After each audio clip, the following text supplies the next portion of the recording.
Hello అందరికీ. ఈరోజు నేను మా తోటకి వెళ్ళాను క్యారెట్ తెచ్చుకోవడానికి. మేము ఇదే ఫస్ట్ టైం మా తోటలో క్యారెట్ వేయడం. అయితే మా అత్తమ్మ తోటలో మిరప తోటకి మధ్యలో క్యారెట్ అనేది వేసింది. మిరప చెట్లని క్యారెట్ ఎదగనివ్వడం లేదు, తీసేద్దాం ఇక అని మా మామయ్య అంటే మా మామయ్యతో వెళ్ళాను నేను. సో చూస్తే చాలా బాగా ఊరింది క్యారెట్ అయితే. క్యారెట్ హార్వెస్టింగ్ చేస్తుంటే భలే అనిపించింది నాకైతే. కొన్ని కొన్ని పెద్దగా ఉన్నాయి, కొన్ని చిన్నగానే ఉన్నాయి. ఇంకా టైం పట్టేలా ఉంది వాటికి పెద్దగా అవ్వడానికి. అయితే మిరప తోటలో వేయడంతో ఒక సైడ్ వాటర్ ఆగడంతో కొన్ని ఖరాబ్ అవుతున్నాయి. అందుకని ఖరాబ్ అయ్యే సైడ్ ఉన్నవి మాత్రం మొత్తం తీసేసాం ఇక. వాటర్ ఆగని ప్లేస్లో ఉన్నవి అంటే ఎత్తులో ఉన్న వాటిని మాత్రం అలాగే ఉంచేసాము, మళ్ళీ ఎప్పుడైనా హార్వెస్ట్ చేయొచ్చు అనేసి. అయితే అలాగే ఉంచేసినవి మాత్రం పైనున్న కొమ్మలన్నీ కట్ చేసి ఓన్లీ భూమిలో మాత్రమే అలా వదిలేసాము.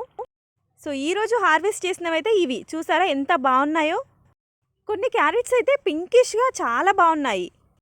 ఫస్ట్ టైం మేము క్యారెట్ వేయడం కాబట్టి కొంచెం దగ్గరగా వేసాము, ఎలా ఉంటుందో తెలియక. సో కొన్ని పెద్దగా ఉన్నాయి, కొన్ని చిన్న చిన్నగా వచ్చాయి. మన తోటలో పండినవి ఎలా ఉన్నా కూడా మనకి ఎక్కువ ఆనందాన్ని ఇస్తాయి కదా, మీరేమంటారు?